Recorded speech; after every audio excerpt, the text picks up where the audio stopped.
All those in favour? Aye.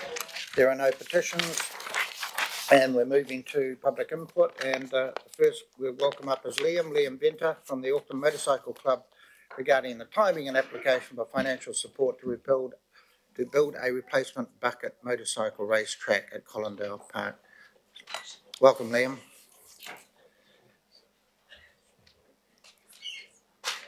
And Sandra's mentioned to you, Liam, we've got 5 minutes and then people just ask questions. So. All right, just press the button now. Thank you very much for the opportunity to come and address you this morning.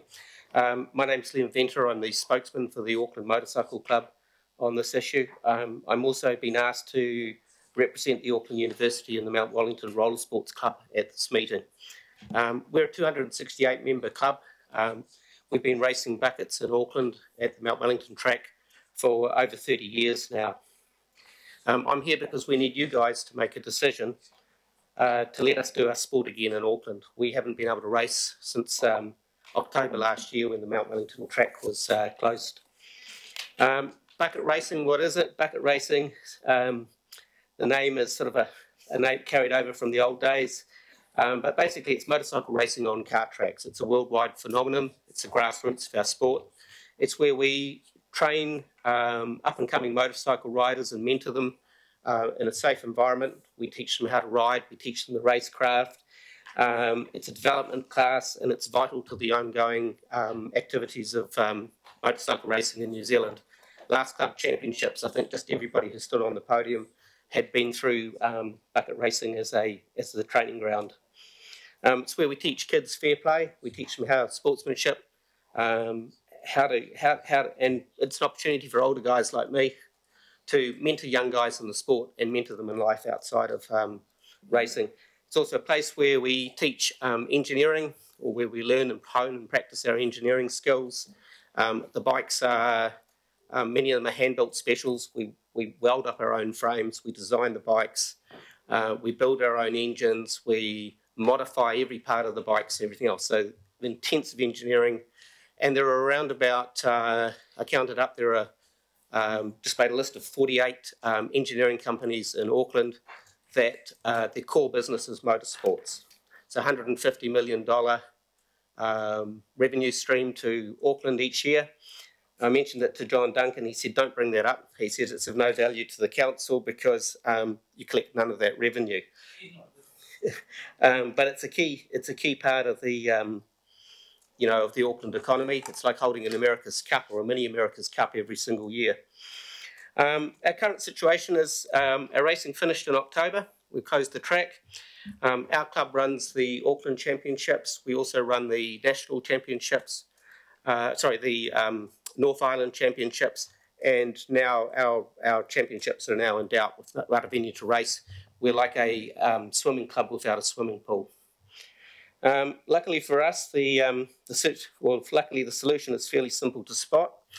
There's a track sitting out at Mount Wellington unused that Panuku's been trying to lease and has been trying to do since they closed the track and kicked us out. We could have been using that track. We could have been running events. We could have had 6 or 7 events out there. We run 10 events in a in a series. But Panuku's come back to us, and Adrian Young-Cooper has said the conditional agreement ran into due diligence issues, and hence the site has not been leased by a new tenant as quickly as we had hoped.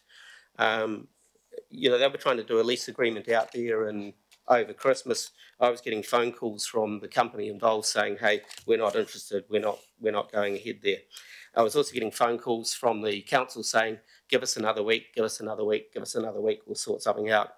And nothing's been sorted out. We've been trying to deal with this since July of last year, and the council has been unable to assist us with any solutions. There are 2 kart tracks in Auckland. One has no spare capacity on it, because the Mount Wellington Kart Club, who we shared the kart track with out at Mount Wellington, has taken up all their spare capacity. We run 5 classes on each race day. So we have 2 engine classes, and we also run sidecars. So we have a full day's racing. We can't squeeze into anyone else's agenda. So our sport is dead. It's been killed by a decision of council. The solution's obvious and easy. if you take my story out into the street and you explain it to someone and they say, well, why don't you just race out at Mount Wellington? You try and explain it to your mother, your father, your next door neighbour, they go, well, there's a track there not being used. The track is owned by the Auckland Council. The property deed is owned by the Auckland Council. It's your land. You can make the decision on it. You have full authority over that. Yeah, it's kind of really frustrating for us. I've put so many hours into this, and the guys are depending on me to help them come up with something. You know, I've had a look. How many people here? Just interested. How many councillors here have looked at the governance documents for Panuku? How many people have read this statement of intent? Okay, cool. So just a couple of things from that.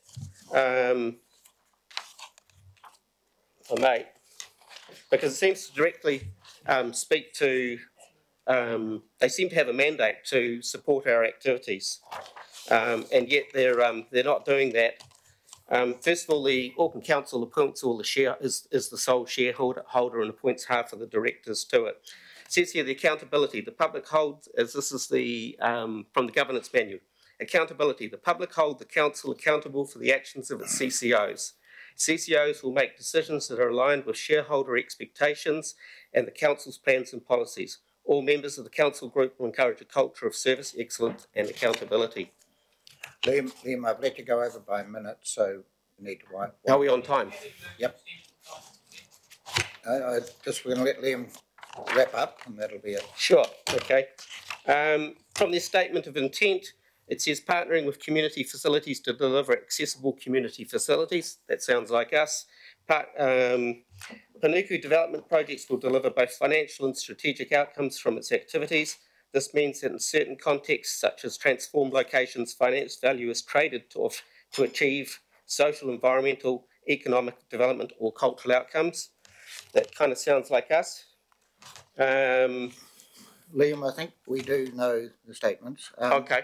Just to wrap up, do you want to say anything about, because it's got here to build a replacement bucket motorcycle race track at Colindale? Have you got anything to say about that? I'll give you another minute. Sure. So we would like to be a partner out there, and David Stewart's just speaking to him a few minutes ago. He's here somewhere. At the last meeting, he finally agreed to that Park Sports and Services would let us be a stakeholder out there and have a direct relationship with the council. I understand he's quite pleased that he's put together an indoor arena policy where they've got table tennis and netball and everybody else. And I asked him, do you expect the netball people to work through the table tennis people, or do you have a direct relationship with them? And he says, no, we have a direct relationship. So we're welcoming a direct relationship to work with council on that. Previously, we've been denied a seat at the table to be a stakeholder at Colindale Park. Colindale Park, when it's built in 3 to 5 years' time, when the track's established there, would be great, but we won't be around in 3 years' time. As I said, we're a swimming club without a swimming pool.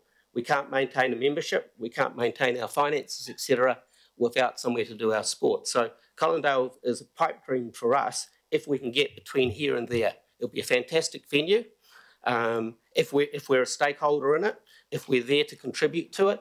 But our big problem at the moment is we haven't raced since October last year. Fundamentally, our club is dead now, and we need your help to resuscitate the patient. We need you to make the obvious decision. Thank you, Liam. It's my understanding, Liam, that Panuku have leased that site as of a week ago. So we're just trying to get... what date was that?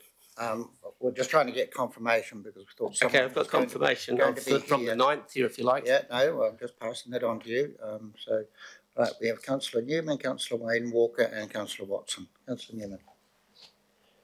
Thank you very much, Liam, and it was a good presentation. I mean, it goes to the heart of joined up thinking within the family, I guess, around Panuku and Regional Facilities Auckland. Just wondering if you've had any early stakeholder input into the venue development strategy directly with Auckland Council staff or with RFA, the venue we've been trying to dialogue with the council on this. We've had no direct stakeholder input into any development proposals by the RFA or Park Sports and Services with regards to Colindale Park. Have you had any written communication to that effect, basically declining you? It's all just been basically talk to the hand? I've got transcripts of all the phone calls and things like that. We asked Martin Devoy back in July, I think it was the 17th, if we could come along to a meeting on Collindale Park. There was a stakeholder meeting. He came back to us and told us that was not an option. Did he give any explanation as to why it wasn't an option? No. What was the date? I'll have, if you like, if you flick me an email, I'll send you a copy of the transcript of the phone call. Thank you. Yep. Councillor Walker, Wayne Walker. Got a few questions that I'm going to be asking Liam Venter, Mr. Chair, for him to answer.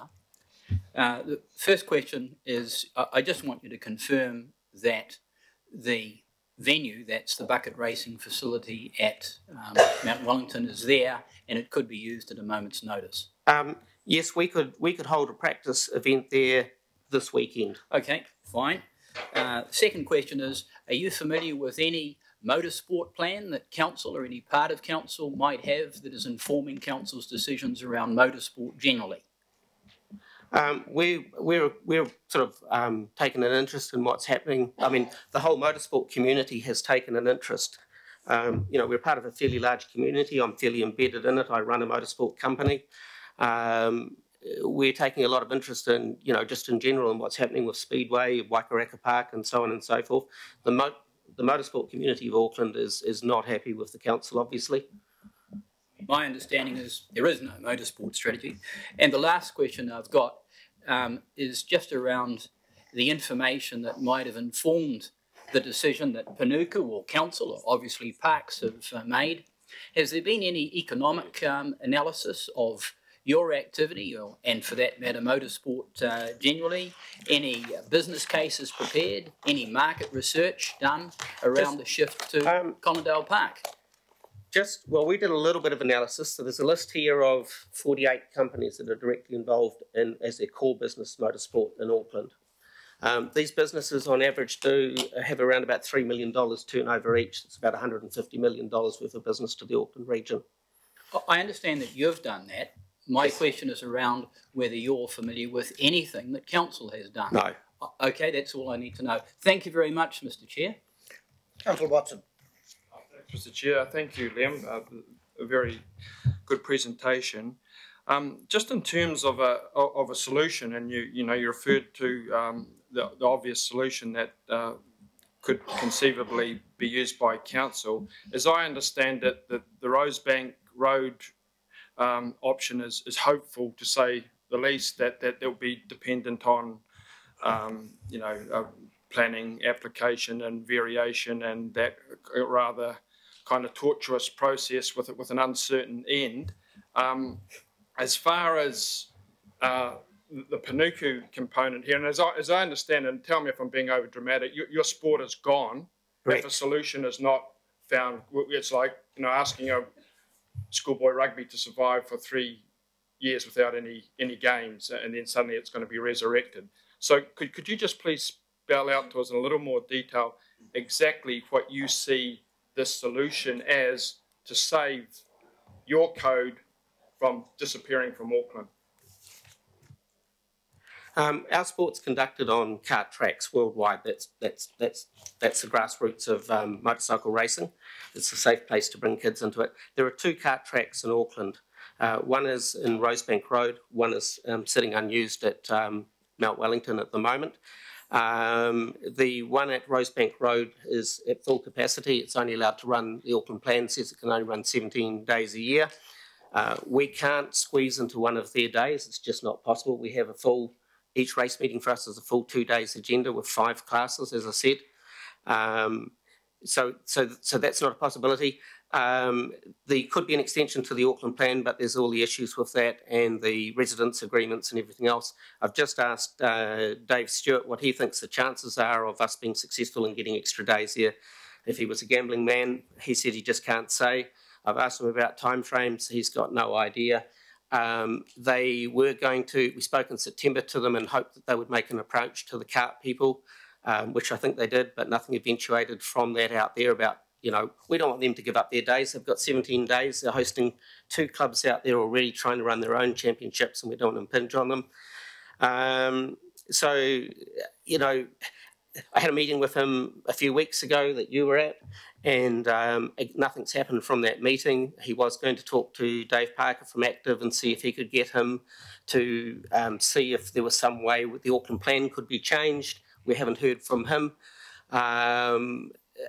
The chances of changing that plan from reading the plan and what's there and everything else is, I would put it as less than 5% as a successful outcome. So it's really not going to happen. So, you know, the process to us has seemed to be to delay us, defer us, deny us meetings until Panuku can sign a contract, and then they can say, hey, look, it's fait accompli. But as of the 9th of this month, just a few days ago, Panuku confirmed they had not signed a lease for the for Mount Wellington, that maybe they've signed a conditional lease at this stage or something like that. But, you know, I don't know. The information we get from Panuku has always been, yes, we've got a lease signed and someone will be moving in there. They'll be moving in in December, so on and so forth. And then we did a Lagoima and found out they hadn't signed a lease with anyone.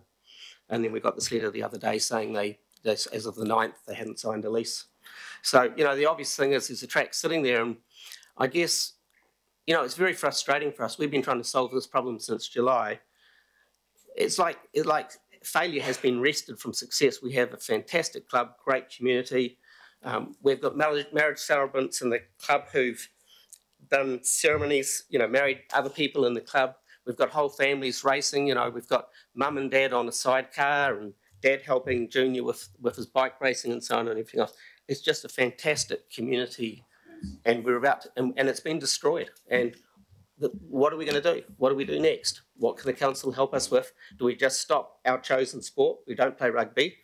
We don't play soccer or otherwise. Yep, I hear what you're saying, Liv. Can you confirm, what were your lease arrangements before? Did you have a lease with Auckland Transport or Panuku before? The land's owned by Auckland Council, not Auckland Transport or Panuku, but Panuku manages the lease. Auckland Council doesn't require the land for the Amity project for a few years. Yep. So our lease agreement was with the Kart Club, and the Kart Club's lease agreement was with the council. So we've been contributing around about $5,000 a year to a lease that has varied from $11,000 to $19,000 since 2011 per year, plus rates. So yes, we've had a lease arrangement for the last 30 years. Council's been well aware that we've been there, of course, because we have been mentioned in the although we haven't been directly consulted, we've been mentioned in the Collindale Park developments for 12 years from the original dates, and prior to that also the Pikes Point development that was going to happen. Councillor Stewart. Thanks, Liam.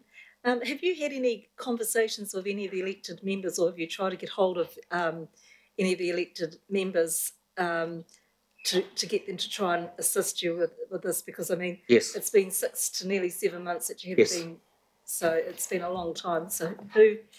I had a phone call the other, Jenny Pulse rang me and spoke, Councillor Jenny Pulse, and we spoke for about over an hour the other day. John Watson, Jenny. Pennyholt, sorry, my apologies. Sorry. And Councillor Pennyholt.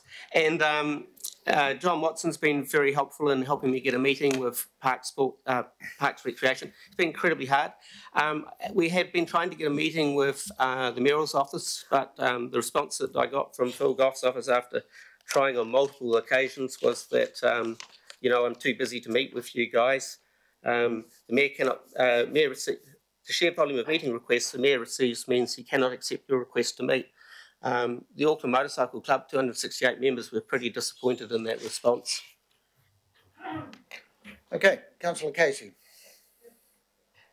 Yeah, I'm concerned by what I've heard from Liam this morning, and I don't think that recommendation does anything other than receive his complaints. And I was just wondering through the chair if we could do something with this information. I'd like to know more. I'd like to know what we can do. We're not in the business of killing sports, and I heard Liam say that. So, No, well, this is what we've got up here, that's what we were asked to, for Liam to come and talk to. I just had confirmed there is a conditional agreement and a backup that are going to be signed this week, so I'll just pass that on as information. So great, we can you can either disappoint them or us.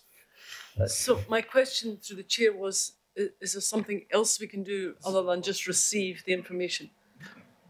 My understanding, that's what we do, is we just receive the we cannot make any effectively supportive or not supportive sort of resolution, is my understanding. I can't hear what you're saying, sorry. My understanding is we cannot make any sort of recommendation. We are just making that, thanking him, receiving his presentation. I don't know who. Sorry, Mr. Chairman. I'm not suggesting any recommendations. I'm just suggesting we should do something with the information received, not just accept it. That does nothing other than we hear it. Thank you very much. Go away. Mike, I have concerns about what's been said. So, who do we give the information to or raise the concerns with through the chair? Mace Ward has had a meeting with Liam, is my understanding, and I believe there's going to be further meetings because this whole issue here, long term, the reality is it's Collindale Park is where we have to be thinking about trying to build something. With all due respect. There is nowhere else, and as Liam has pointed out, Rosebank Road in Avondale is at full capacity. So I've got Councillor Mayor Goff. Yeah. Thank you for your presentation, Liam. Just want to clarify the question of lease. You didn't have a lease directly with Panuku, right? Correct. You had it with, you had an arrangement with the kart club. As I said before, we've been trying to get a direct relationship with the council, and we had made approaches on that behalf and had been denied. Dave Stewart, at the meeting with John Watson for the first time the other day, seemed to recognise that it would be a good idea that the council have a direct relationship with the Auckland Motorcycle Club. Do you know when the kart club was advised that the lease would be expiring? Because yes, June of last year. June the 13th, I think, was the date. Was the specific date. That was the first notification that you had that the lease would be expiring? No, we weren't notified on June the 13th. We were notified on about June the 28th, I think. So, sorry, I'm asking about the kart club. When was the kart club told that the lease would expire? I can't speak for the kart club on that, but I know the kart club were formally... I was advised that the kart club was formally told on the 13th. Okay. Can you tell me, I don't know much about bucket racing, though I've been a motorbike rider for 50 years. Can you tell me how many people turn up at your meets to watch it? We run 5 classes, and a full class for us would be 20 bikes on the track. Yeah, I mean, I'm sorry, I'm talking about participating audience. Do you have spectators? It's not a spectator sport, but for every person racing, there are 5 other people. Okay. It's sort of a rough estimate. Okay. People pushing, helping, flagging, working on the bikes, etc. Family members, stone makers. Yeah. So probably about 125 at a standard meet would be the participants. That would be a good meeting. Okay. Yeah, thank you. We'll be pleased with that. Can I just explore because I might be wrong, but my understanding was that the kart club knew that the lease was expiring for quite some time, and they made alternative arrangements. And I just want to explore the alternative arrangements that you've been trying to make. Is Rosebank Road your only option, as far as you know? Rosebank Road is not an option for us. We don't see that as an option because they've only got 17 days there, and their capacity is full. They're running 2 race series for the Mount Wellington Kart Club and for the Auckland Kart Club there now. We're trying to stick 10 pounds of something into a 5-pound bag. Did they offer you days on which you might use it? No, they haven't. We had discussions with them, and they said, well, they could perhaps provide us a class, but we've got 5 classes on race days and things like that. We did go back to them to later on to have a discussion with them, but that option was not on the table. And there's no other venue that you're aware of anywhere in Auckland where you'd be, Waikaraka? It's not a kart track. So Waikaraka is a dirt track. We race on tar. We race on tar seal fill. So our bikes, that's speedway racing. It's a different type of riding where the back wheels hanging out and everything else like that. That's not an option, and there are no other options that you've been able to find. No. I mean, if we had a block of land somewhere, or if we could find buy a block of land for 9 million, we could build a track for around about 3 million. Okay. So if someone's got sort of 13 million as a budget, we could build something. But the problem even with building something, I mean, if you got the earth moving trucks moving today, you wouldn't have a track for 18 months. Mm-hmm. We can't survive for another 6 months. But I understand the problem, the interim problem you've got, but you would go in with the kart club at Colindale if that facility is developed, if you can sustain yourself over that period. In the future, if the sport is resurrected, whoever resurrects the sport would probably love that opportunity to do that. So it's an interim problem for you, but what we're hearing today from the chair is that a legal agreement has been conditional, but it has been entered into. Well, that's what I thought I'd heard. I thought it just been confirmed that he said. Ross, could you confirm? Maybe I'll let Ross clarify that for us. It's a conditional agreement. It's supposed to be finalised and signed this week, and there's a backup agreement as well. Okay, so it's not back signed. From a different organisation, Mr. Chair. Okay. Okay, it seems that time may have passed by that option as well. I'm just looking at that, and Phil, and it says that Ross is saying the conditional agreement will be signed later this week. I would say that someone got on the phone this afternoon and said, "Hey, look, it's the mayor's office here. We'd really like to help these guys. Could you just put that on hold so I can have discussions?" I can assure you that didn't happen. Okay. No, I'm asking that it might happen. Okay, right. Just we need to just keep things under control here a little bit. So, councillors, we've got Councillor Newman, Councillor Watson again, but I'm going to take Councillor Holtz first, actually. She hasn't spoken. Thank you, Mr. Chair. I apologise for my voice. I'm just battling flu at the moment. Just a couple of questions, Liam, and thank you for your time. We did have an exceedingly long phone call a few weeks ago. So just two quick questions. My understanding is from our planning staff, and we've put quite a lot of time into looking at the Rosebank Road opportunity, they're not as convinced as you are that Rosebank is a closed door. And I think what we're doing, our problem seems to be we're getting mixed messages. Our consent staff are happy to work with you on Rosebank Road, but if you're saying we're not interested, that's why the doors keep getting closed. Secondly, there is an undertaking, and we spoke about this at length, to look at a code plan for motorsport throughout the whole of the Auckland region, work out who is operating where so that no one sits under the radar as Bucket Racing has done, and we work out a plan for Colindale and also understand whose leases are at risk, who's on short-term leases around the region, and who do we need to work with. So I guess my question is twofold. I think there are people who are happy to keep working on the Rosebank Road alternative, and we probably need to hear today whether we shut the door on that or not. Secondly, do you want us to work with your group on as part of the code plan for Colindale or not? Thanks, Penny. Really, and I enjoyed. Thank you for the conversation the other night. It seemed to me that you had quite a good empathy for the death of our sport. You said that you've spent the council. You were aware that the council put some time into talking to Rosebank. We're not aware of any time being put into Rosebank. In fact, I spoke to Dave Stewart about 10 minutes ago, just before I got up here, and pointed out to him that he was going to get David Parker from Active to address them, and we haven't heard from David Parker. So it doesn't seem to us that anything has happened there. We would be keen for you to, if something can happen there, and we'd be happy to work with the council there. Certainly the feedback that we're getting is that it doesn't look possible from our own research into it and a reading of the Auckland plan. So unless we can get an extension, if we get an extension to the 17 days, we'd be very happy to do that, and we'd be very happy to work with anyone, but we've seen no evidence of anyone working on that to date. No one's contacted us.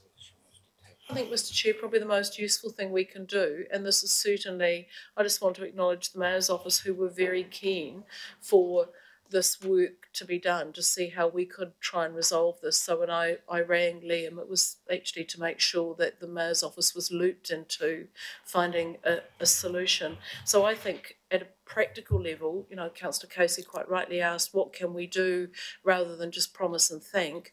I think we can follow up the planning issue at a practical level and just make sure that people actually that we close the loop, that we don't have separate discussions happening, that people actually follow. That would be great. Penny, the council's been looking at this problem and looking at that as a possible solution since July last year while we were still racing.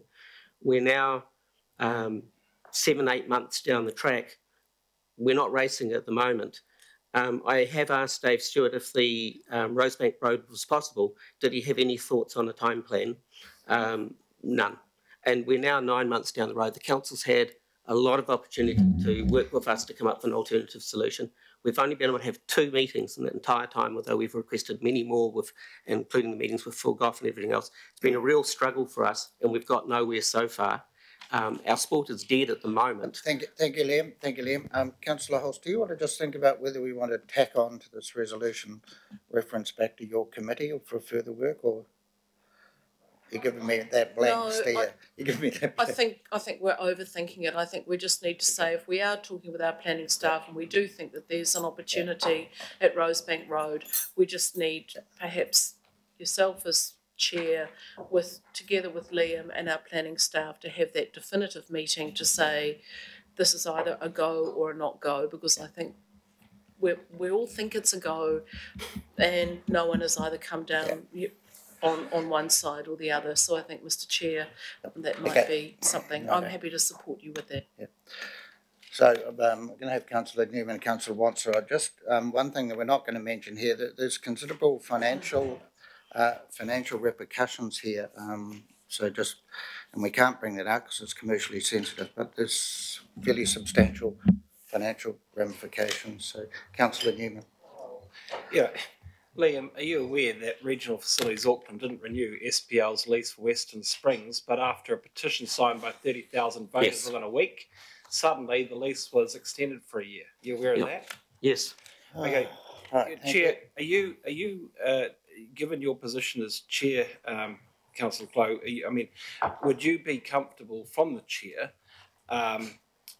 considering an extraordinary item, given that the land is council land, that we have a governance function, and that I understand this is not an unconditional agreement that you have mooted, that we actually move an extraordinary item so that we as governors address the issue of the land at Mount Wellington for this particular club, noting that it has a long history here, and that if it is to wait around for Colindale Park, it will die before the option of Colindale Park comes to fruition.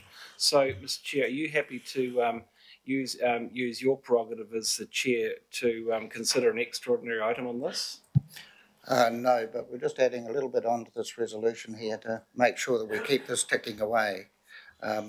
I really can't pass much more on to you other than what I've had feedback that they're about to sign a lease, and that will be the end of the story. Right. So okay. So we're going to Councillor Watson. Sorry. Thanks, Mr. Chair. And it's just really to clarify that statement. I think it'll be useful for the councillors. Given that the 11th hour nature of the presentation today, where we're essentially presiding over the death of the sport in Auckland, and I did ask Liam in my question whether I was being overly dramatic in that, and he said not. So I just would really appreciate it confirmed as to what the situation is with the lease, because there have been different stories over the last 6 months, and as I said, it's been lying idle for 7 months without being used at all. Could have been used in that time. And what our options are given that position. If an agreement has been made but the lease has not been signed, what are the actual options for council if it had a mind to intervene? That's the key question I've got, and I'd like that clarified in writing, please. Yep, so the question should have been directed at Liam, but... Well, I don't think Liam knows the answer. Actually, I do. We are... Can I answer the question? Under the Panuku's consultation, management review by the shareholder. The chairperson or if a shareholder will allow a reasonable opportunity for the shareholder to question, discuss or comment on the management of the company. The shareholder may pass a resolution relating to the management of the company at that meeting, and any such resolution is binding on the board. Liam, no. Just, it's supposed to be from your words, not what you're reading there. Okay, so we have this. I'm going to move this. There are no more questions. I'm going to move this, and we're going to... I have my hand up. Okay. Okay, councillor Walker. So I certainly, for one, am very disturbed about this council, and I use the word council. Yep. Yep. I'm just wondering. Point of order. I haven't even Yep. started. Okay, I'm agreeing with you already. You're not, you're making a statement, councillor Watson. Walker, How do you know so I'm making that's a it. statement? Because that's the way I can hear you heading. Um, Right. So I'm moving on. I am going to move this. Do we have a seconder for Through this, you, please? Mr. Chair, I Do we have haven't a even. seconder? Councillor Darby is seconding. I'm going to put the resolution. We're going to thank Liam for, and we will continue to work with you, Liam. All right.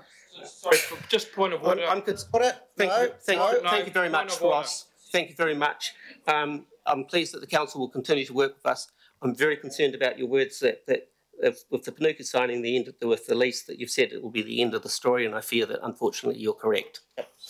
Right, we're going to put it. All those in favour? No, against? Right, it's passed. Thank you. Right, we're going to move to the next public input, and we have Sarah and Grant again. Thank you.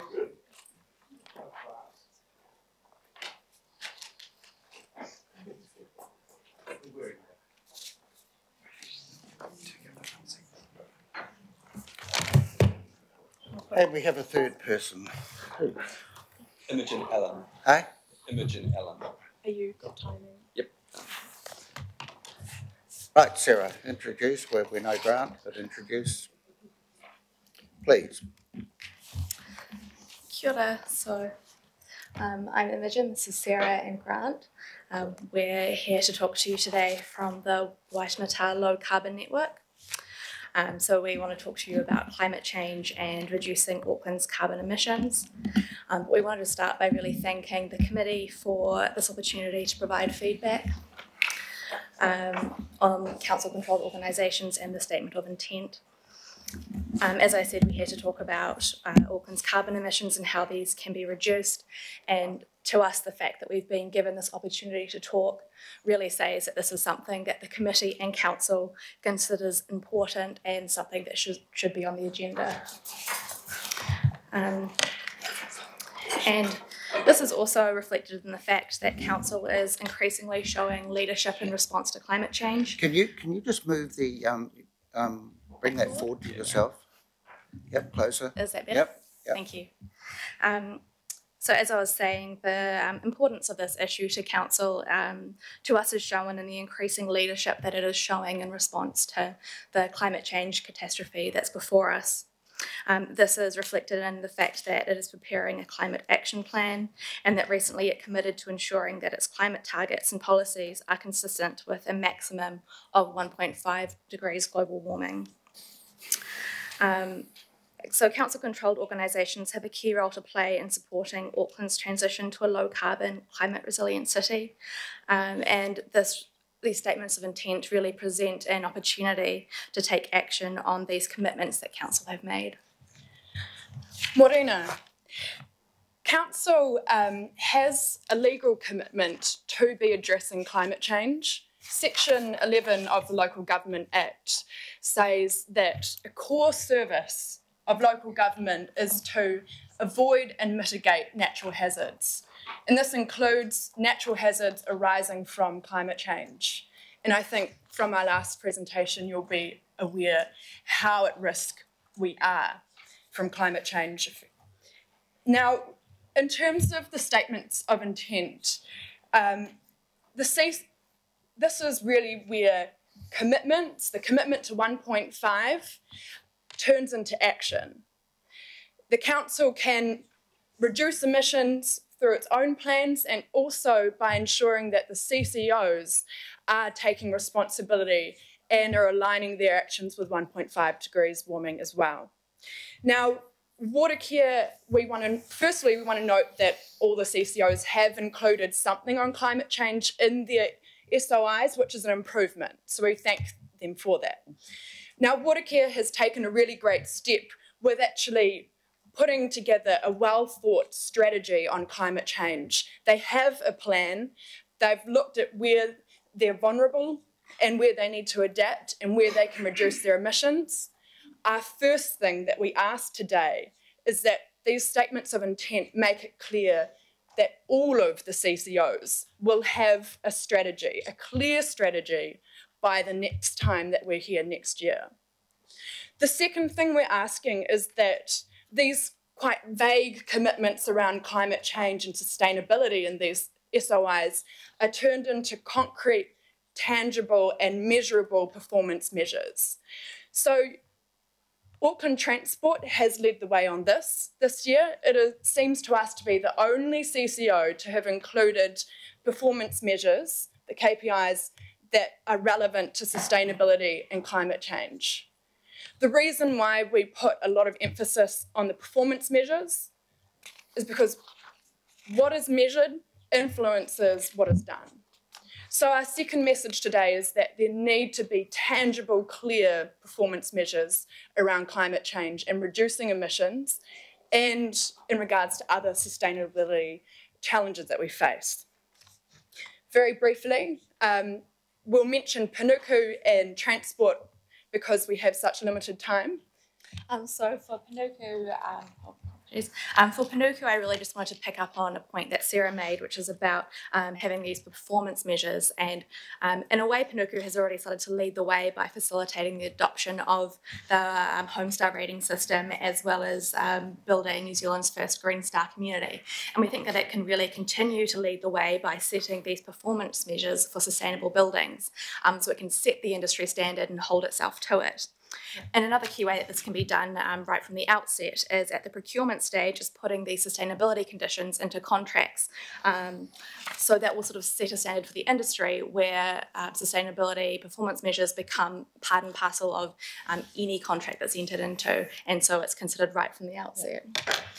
And with Auckland Transport, I just want to draw your attention to this graph here. So this was produced by ARUP.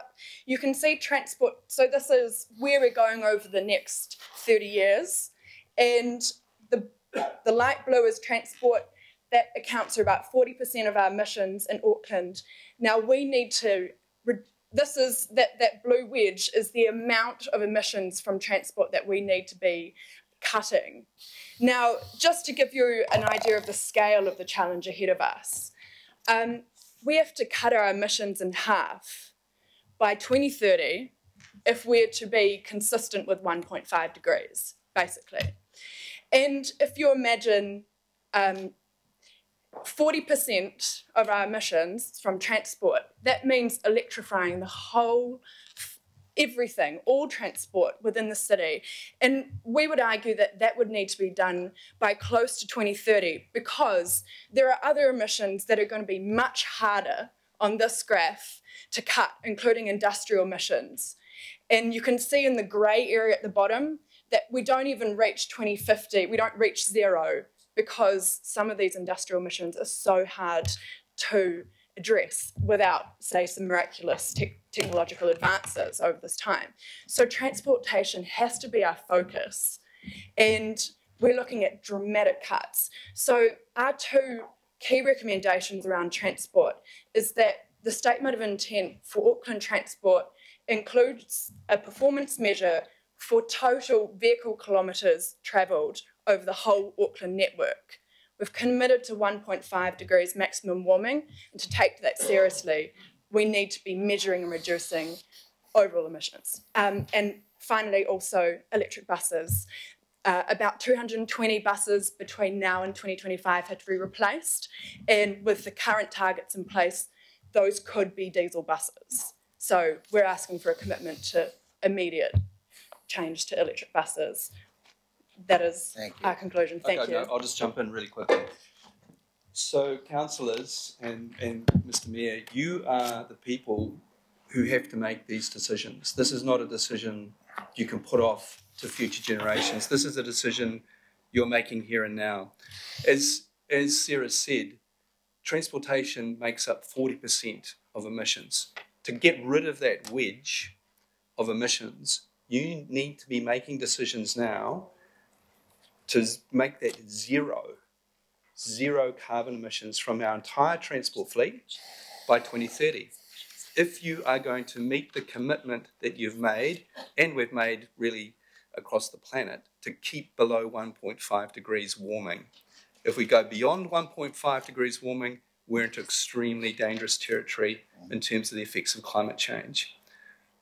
So I just want to reinforce that. This is not a decision you can put off to next year or the year after or 10 years from now. You are in the hot seat. You have to make these decisions now to meet the commitments that you've made. And with that note, Mr. Chair, we'd be open to any questions.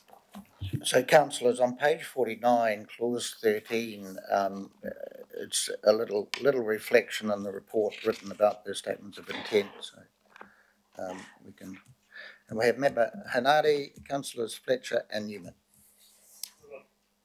I'm interested in the last part about.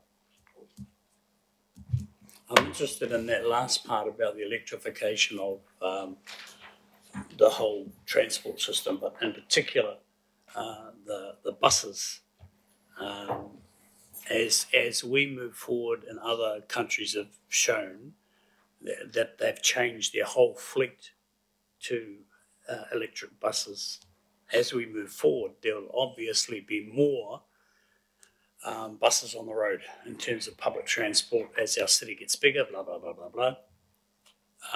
Is there any costings around that would give us an indication of how much it would cost if we did this thing by 2030, electrified the whole bus fleet? Because I think that it's really, I think it's cool that we're talking about it. I think it's cool and lovely and all fuzzies, warm fuzzies. But at the end of the day, what's the cost of it? Kia ora, I'll answer this question. So Auckland Transport has put together a low emissions bus roadmap that has costed out a transition to all zero emission buses, either hydrogen or electric, by 2040. Now, as a result of a letter from several councillors from this committee to Auckland Transport, they've now agreed to do an analysis in a costing analysis for 2030. So we understand that business case will be ready early next year. But the key thing is that we've committed to 1.5 degrees, and really we need to be thinking about how do we achieve this transition to an electric fleet of buses. And there probably needs to be reconsideration of central government funding in this as well, and ATAP and different things. So there really needs to be real thought into not what are the barriers, but how do we put this commitment into action. Can I just add?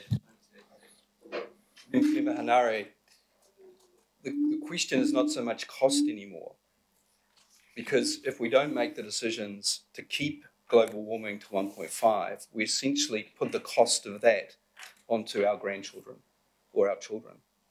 And the cost of that is really significant.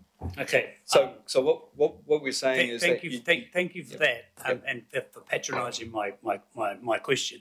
Yep. It's a question that I want for myself, not because I don't believe in it, not because I'm a denier. Upfront capital cost is significant, but the savings in terms of operational costs are actually significant as well. So we're looking at much lower costs in terms of fueling buses and in terms of maintaining them. So over the long term, it does make financial sense. Where the question comes is how soon do we make that change? And there are other options around, say, green bonds and other forms of funding that we could be looking at. Okay. So, Fletcher. Thank you for the clarity with which you bring your submission and for the wake-up call on some of our decision-making. I'm interested in your commentary around the operational costs being greatly diminished, and I think that should be a strong message for us, because of course that is always the difficult side to find OPEX within the councils if you bring it back to. But what I would like to ask you about is where you see this prioritising existing work within ATAP, and I'm particularly interested in the electrification of the rail from Papakura to Pukekohe. We've talked and talked and talked till we're all blue in the face, but we're not actually seeing any progress on that. And I wondered, you brought the advocacy on the buses, but where is your advocacy when it comes to rail? Because we've got a huge population surge going into the west and also into the south. Thank you, Councillor Fletcher. So we had very limited time today. I could talk your faces blue on transport, and we really need to be moving to shifting to public transport, and that is a key answer, to this problem, because the reality is expecting all vehicles to be electric cars over the next 10 years, that's not going to happen. And so we really need to be prioritising public transport and active modes of transport. And when you look at ATAP and the government, the central funding, because we do need central government funding with solving this problem, the focus is still too much on roads. And so there needs to be, I think, action now to be changing the guidelines and the models on which NZTA and ATAP are setting, coming to these decisions on, so that these decisions in the future are based on how we're best going to cut our emissions, and starting with that basis, so that next time we review ATAP, we have more funding for things like electric rail. I think that groundwork needs to be done right now, and councillors here could be playing a really important role in that. I appreciate your answer, and I think there are a lot of people from the south who would make that transition right now, but we have delayed, and it is a central government council responsibility, I think, in terms of advocacy, to get that Papakura to Pukekohe section undertaken as quickly as possible. So I'd welcome any further research that you can provide on that. Thank you. Right, Councillor, I'm going to wrap it up with Councillor Newman because Latu wants to speak and she has a meeting to go to. So, Councillor Newman. Well, thank you, Sarah Grant and Imogen. Assist me, please. At the completion of the Regional Public Transport Plan, at the procurement of commuter bus services for newly urbanised neighbourhoods in my ward means diesel buses only, should we A, agree that that service should be contracted because it provides a choice for my constituents, or B, should we not have that service because you're telling me that we have to aggressively transition? And when you answer that, can you not simply rely on central government funding and ATAP? It's a procurement of a service. Is a service to be provided, even if it's diesel or not?